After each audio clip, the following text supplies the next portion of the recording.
Welcome back. اسلامی جمہوریہ پاکستان کے انتخابی منظرنامے میں مذہبی سیاست کا نیا سورج پوری آب و تاب سے چمک رہا ہے۔ ایک دور تھا جب جمعیت علماء اسلام، جماعت اسلامی، جمعیت علماء پاکستان، جمعیت اہل حدیث، تحریک نفاذ فقہ جعفریہ اور دیگر جماعتوں کے علماء و مشائخ مذہبی سیاست کی شناخت تھے، لیکن فی زمانہ تحریک لبیک پاکستان پوری قوت سے انتخابی میدان میں اتر گئی ہے۔ مرحوم علامہ خادم حسین رضوی کی جماعت ٹی ایل پی اب ان کے بیٹے علامہ سعد رضوی کی قیادت میں انتخابی دوڑ میں شامل ہے۔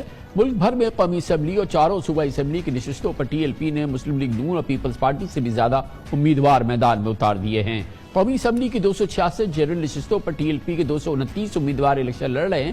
چاروں صوبائی اسمبلیز کی 593 نشستوں پر ٹی ایل پی نے 487 امیدوار انتخابی دنگل میں اتارے ہوئے ہیں، جبکہ دیگر مذہبی جماعتوں میں شامل جماعت اسلامی اور جے یو آئی محدود نشستوں پر مقابلہ کر رہی ہے۔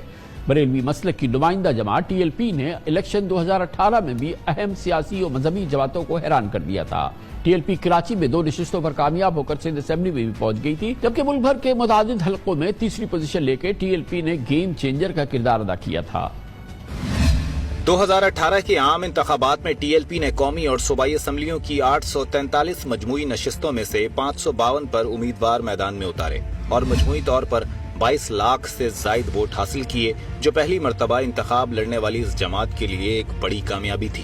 پنجاب ٹی ایل پی کا گڑھ ثابت ہوا، جہاں ٹی ایل پی نے ووٹوں کی بنیاد پر پیپلز پارٹی کو بھی پیچھے چھوڑ دیا اور تیسری بڑی جماعت بن کر ابھری۔ اس کے علاوہ ملک بھر میں قومی اسمبلی کی تقریباً 15 نشستوں پر مسلم لیگ نون کو ٹی ایل پی کے ووٹوں کی وجہ سے نقصان اٹھانا پڑا۔ پنجاب کے 58 حلقوں میں اس کے امیدوار تیسری، جبکہ کراچی کے 12 حلقوں میں دوسری اور تیسری پوزیشن پر رہے۔ ٹی ایل پی نے پنجاب سے قومی اسمبلی کی کل 141 میں سے 139 نشستوں پر اپنے امیدوار کھڑے کیے تھے، جن میں سے تقریباً نصف نے تیسری پوزیشن حاصل کی۔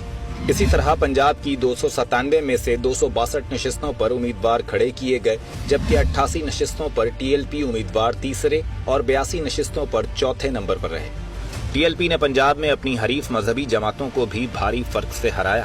گزشتہ 2 دہائیوں سے مذہبی جماعتوں کی انتخابی سیاست پر حاوی متحدہ مجلس عمل نے پنجاب اسمبلی کے انتخابات میں کل 4,30,000 ووٹ حاصل کیے، جبکہ اس کے مقابلے میں ٹی ایل پی کے حاصل کردہ ووٹوں کی تعداد 19 لاکھ رہی۔ سندھ میں ٹی ایل پی نے صوبائی اسمبلی کی 2 نشستیں جیتیں، مگر اس کی بیشتر حمایت کراچی تک محدود رہی، جہاں قومی اسمبلی کی 21 میں سے 19 نشستوں پر ٹی ایل پی امیدواروں نے انتخاب لڑا۔ اسی طرح سندھ اسمبلی کے انتخاب میں ٹی ایل پی نے کراچی کی 44 میں سے 43 نشستوں پر اپنے امیدوار میدان میں اتارے۔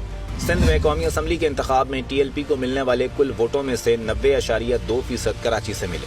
خیبر پختونخوا میں ٹی ایل پی نے قومی اسمبلی کی نشستوں پر 16 اور صوبائی اسمبلی کے حلقوں میں 40 امیدوار کھڑے کیے، اور پشاور سے قومی اسمبلی کے 2 حلقوں میں اس کے امیدواروں نے 10,000 سے زیادہ ووٹ لیے۔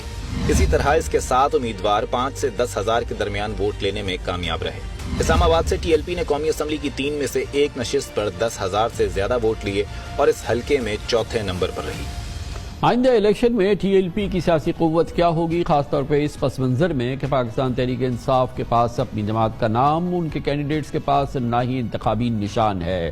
بہرحال ٹی ایل پی ایک عمدہ سیاسی قوت کی حیثیت سے الیکشن 2018 میں دیکھی گئی تھی۔ اس پر مزید بات کرتے ہیں، ہمارے ساتھ موجود ہے پاکستان میں مذہبی سیاست کی امور کے ممتاز سینئر صحافی سبک سید۔ بہت بہت شکریہ سبک سید صاحب۔ یہ بتائیے گا کیا یہ ایک علامتی عمل ہے کہ ٹی ایل پی نے پیپلز پارٹی اور نون لیگ سے بھی زیادہ امیدوار الیکشن میں اتار دیے، اور تقریباً ہر سیٹ پہ قومی اسمبلی اور صوبائی اسمبلی کے جو الیکشنز ہو رہے ہیں اس میں نون لیگ بھی نہیں کر پا رہی، پیپلز پارٹی بھی نہیں کر پا رہی، ٹی ایل پی کے امیدوار موجود ہیں؟ یہ ایک علامتی بات ہے یا اس کے پیچھے یہ بات ہے کہ ان کے سپورٹرز ہر حلقے میں موجود ہیں؟ بہت بہت شکریہ کامران خان صاحب۔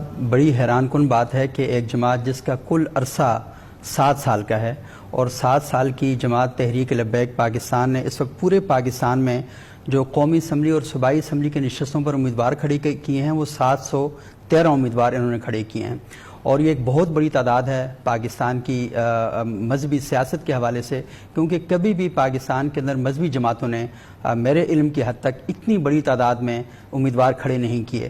اگرچہ اگر آپ مجھے اجازت دیں تو میں تھوڑا سا کل ڈیٹا آپ کو بتا دوں کہ اس وقت کل پاکستان میں جو مذہبی جماعتوں نے امیدوار کھڑے کیے ہیں ان کی تعداد 2,748 ہے، اور اس میں جمعیت علماء پاکستان، سنی تحریک اور صراط مستقیم پارٹی کے امیدوار نہیں ہیں، اور اس میں جو مرکزی مسلم لیگ ہے اس نے 507 امیدوار قومی اسمبلی اور صوبائی اسمبلی بھی کھڑے کیے ہیں.